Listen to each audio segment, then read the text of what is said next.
نتیجہ یہ ہوا کہ جن لوگوں نے تمسخر کیا تھا، جن کی تعداد تقریباً 70,000 تھی یا 24,000 تھی، ان پر خدا نے طاعون کا عذاب نازل کر دیا اور وہ سب کے سب واصل جہنم ہو گئے، اور صرف وہی بچے جن لوگوں نے حکم نبی کی تعمیل کی تھی۔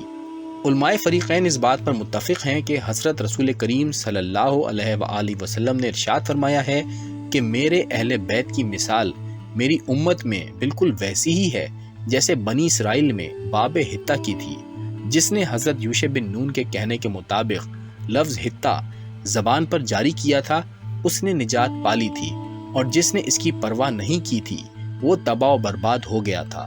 بالکل اسی طرح میری امت کے لیے یہ ہے کہ جو ان میں سے باعتقاد و صحیح میرے اہل بیت کے تابع فرمان ہوگا اور ان سے دل و جان سے محبت کرے گا وہی نجات پائے گا، اور جو ان کی نافرمانی کرے گا اور ان کی پیروی نہ کرے گا اور انہیں امام برحق نہ مانے گا وہ تباہ و برباد ہو کر رہے گا اور اس کی نجات کا کوئی ذریعہ نہ ہوگا۔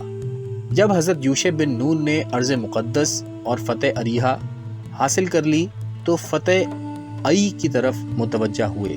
انہوں نے چند جاسوسوں کو اس مقام کی طرف بھیجا تاکہ وہ وہاں کے حالات سے باخبر ہو کر اطلاع دیں اور بتائیں کہ اس مقام ای کو فتح کرنے میں ہمیں کن کن مشکلات کا سامنا کرنا پڑ سکتا ہے۔ چنانچہ وہ لوگ وہاں پہنچے اور انہوں نے جاسوسی کی اور حالات کا اچھی طرح مطالعہ کرنے کے بعد واپس آئے اور بتایا کہ یہاں کے لوگوں کی حالت کسی صورت سے بھی اچھی نہیں ہے، ان پر حملہ کر کے ان کے علاقہ ای کو فتح کرنے کے لیے صرف 2 یا 3 ہزار کی فوج ہی کافی ہے۔ حضرت یوشع بن نون نے 3 ہزار پر مشتمل فوج فتح ای کے لیے روانہ کر دی۔ جب ان کا لشکر ای کے قریب پہنچا اور اہل ای کو ان کی آمد کی اطلاع ملی تو وہ سب مقابلے کے لیے نکل پڑے۔ خوب جنگ ہوئی۔ حضرت یوشع بن نون کا لشکر کافی کوشش کے باوجود کامیاب نہ ہو سکا اور 36 افراد ان کے قتل ہو گئے اور ان کا لشکر شکست کھا کر بھاگا۔ اہل ای نے لشکر کا پیچھا کیا اور انہیں جا لیا اور کافی لوگ قتل کر ڈالے۔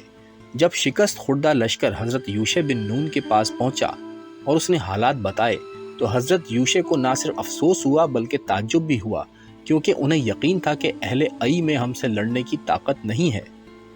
جب حضرت یوشع کا لشکر واپس آیا تو آپ سجدہ خداوندی میں چلے گئے۔ وہی ہوئی کہ اے یوشع، یہ شکست ان لوگوں کی طاقت کی وجہ سے نہیں ہوئی بلکہ تمہاری قوم کی خیانت کی وجہ سے ہوئی ہے۔ تم تحقیق کرو کہ کس نے خیانت کی ہے اور اسے قرار واقعی سزا دو، ورنہ تم اپنے مقابل پر کامیاب نہ ہو سکو گے۔ یہ سن کر حضرت یوشع بن نون کے ہاتھوں کے طوطے اڑ گئے اور وہ حیران اور ششدر ہو کر رہ گئے۔ پھر حکم خداوندی کے مطابق حضرت یوشع بن نون نے تحقیق شروع کر دی۔ انہوں نے سب سے پہلے تمام اسباط کی اولاد کو جمع کیا، پھر ان میں قرعہ ڈالا تو نکلا کہ وہ خائن یہودا کی نسل میں ہے۔ پھر قرعہ ڈال کر معلوم کیا تو قبیلہ زارح سے متعلق قرعہ نکلا۔ پھر معلوم ہوا کہ وہ بیت زہدی سے تعلق رکھتا ہے۔ پھر بذریعہ قرعہ معلوم کیا کہ بیت زہدی میں آغان بن کرمی بن زبدی بن زارح نے خیانت کی ہے۔ حضرت یوشع بن نون نے اس سے فرمایا کہ تو نے کیا خیانت کی ہے اور کیوں کی ہے؟ اس نے کہا حضور، جب اریحا میں قتل و غارت اور لوٹ مار جاری تھی میں نے ایک ایسا پاجامہ پایا تھا جس کی بناوٹ میں 200 مسقال چاندی اور 50 مسقال سونا شامل تھا۔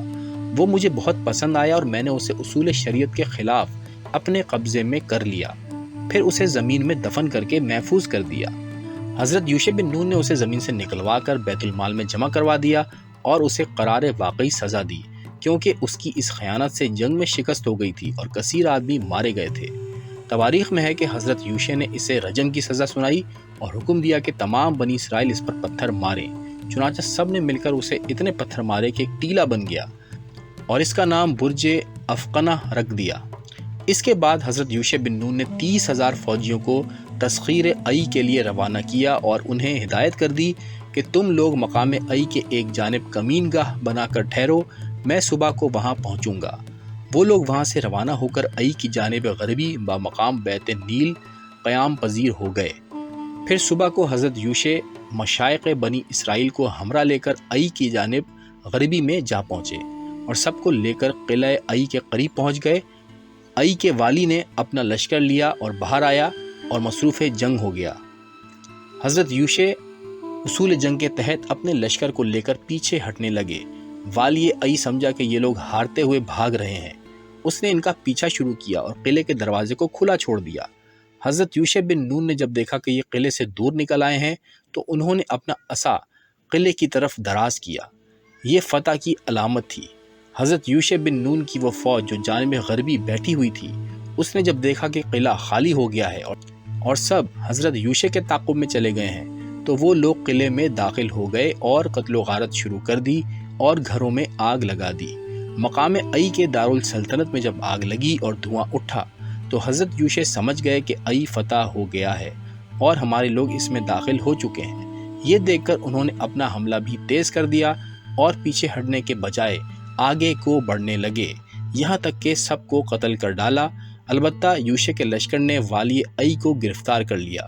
پھر سب نے ای میں داخل ہو کر پورے طور پر قبضہ کیا اور اس کے بعد والی کو دار پر لٹکا دیا اور پورے ای پر قبضہ ہو گیا۔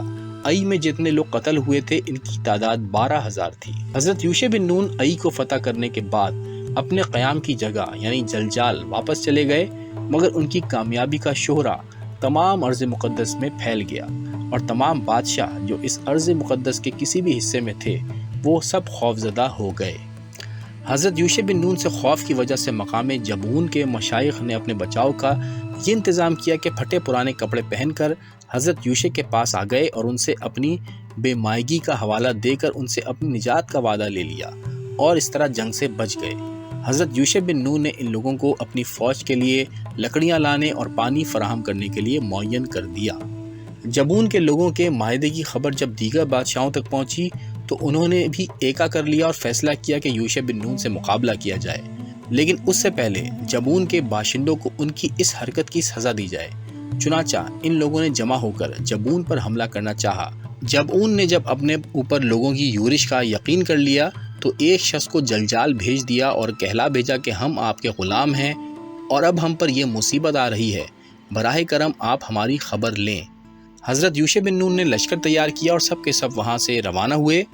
ساری رات راستہ طے کر کے صبح کو وہاں پہنچے تو دشمن کی فوج کو تیار پایا۔ خوب گھمسان کی جنگ ہوئی۔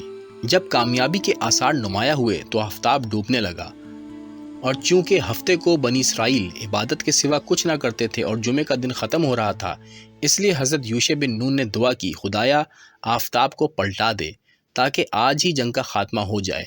ان کی دعا مستجاب ہوئی اور آفتاب مغرب سے پلٹ کر اتنی بلندی پر آ گیا کہ پھر غروب کرتے کرتے حضرت یوشع جنگ سے فارغ ہو گئے۔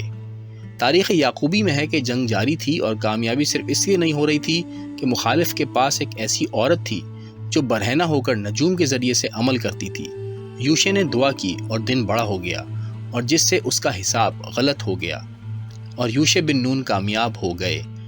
روایت ہے کہ حضرت یوشع بن نون نے اس طرح دعا کی، خدایا آفتاب کو میرے لیے پلٹا دے۔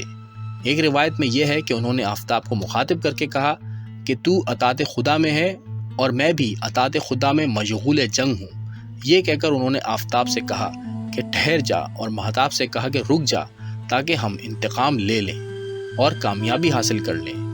یہ سن کر آفتاب پلٹ آیا اور دن اتنا بڑھ گیا کہ انہوں نے دشمن کا کام تمام کر دیا۔ اسی واقعے کی طرف اشارہ کرتے ہوئے حضرت علی علیہ السلام دعائے مشلول میں فرماتے ہیں، اے وہ خدا جس نے خضر کو طویل زندگی دی اور یوشع بن نون کے لیے آفتاب کا نور غروب کے بعد پلٹایا۔ ناسخ و تواریخ میں ہے کہ جس وقت قتل و غارت گری جاری تھی، ان 5 علاقوں کے بادشاہ بھاگ کر پہاڑ کی ایک کھو میں روپوش ہو گئے۔ حضرت یوشع علیہ السلام نے حکم دیا کہ پہاڑ کے منہ کو پتھر سے بند کر دیا جائے، چنانچہ اس پر پتھر رکھ دیا گیا۔ پھر جب جنگ سے سکون ملا تو انہیں نکال کر قتل کر دیا گیا۔ اس کے بعد ان بادشاہوں کے زیر نگین علاقوں پر قبضہ کیا، وہاں کے باشندوں کو قتل کیا اور اس کے بعد واپس جلجال کی طرف روانہ ہو گئے۔ حضرت یوشع بن نون نے اس مرحلے کے بعد پھر دیگر فرما رواؤں کے قتل کی طرف بھی توجہ کی اور تقریباً سبھی کو قتل کر ڈالا اور ارض مقدس کے 31 ملکوں پر قبضہ کر لیا۔ ایک روایت میں ہے کہ بعض ملکوں کے بادشاہ مسلمان ہو کر قتل سے بچ گئے، لیکن ان میں سے 3 بادشاہ ایسے تھے جن کی وجہ سے زندگی بھر حضرت یوشع بن نون صحیح خدمت دین نہ کر سکے، جن میں سے ایک کا نام بارق تھا۔ یہ جنگ ایک روایت کی بنا پر 7 سال جاری رہی۔ دوستو یہاں تک کے حالات آپ سے بیان کرنے کے بعد اس ویڈیو کا اختتام کرتے ہیں۔ باقی کے حالات اگلی ویڈیو میں آپ کے سامنے پیش کریں گے۔ آج تک کے لیے اتنا ہی۔ ویڈیو دیکھنے کا شکریہ۔ اللہ حافظ۔